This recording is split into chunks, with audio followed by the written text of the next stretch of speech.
Un conflit djihadiste brutal dans les pays sahéliens du Mali, du Niger et du Burkina Faso a laissé de vastes étendues de territoires hors du contrôle de l'État et a causé des milliers de morts.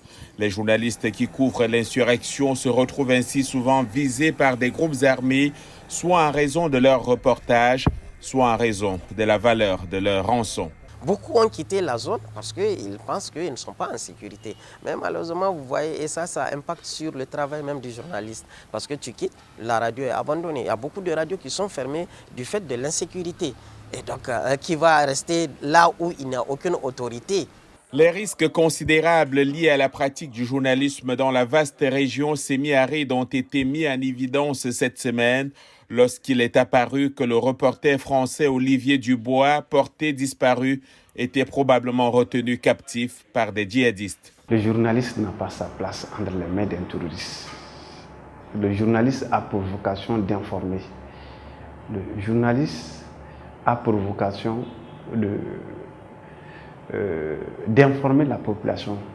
La nouvelle de l'enlèvement d'Olivier Dubois a également suivi le meurtre de 2 journalistes espagnols et d'un travailleur irlandais d'une ONG au Burkina Faso en avril.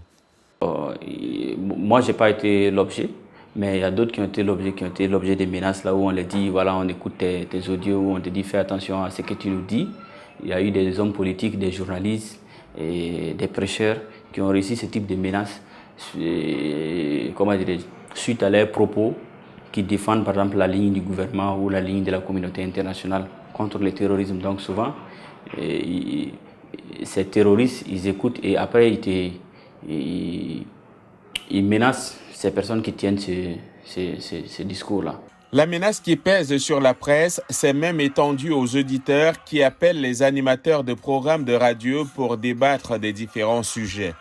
Pour les journalistes, naviguer dans les dangers du conflit au Sahel reste plus que jamais un défi constant.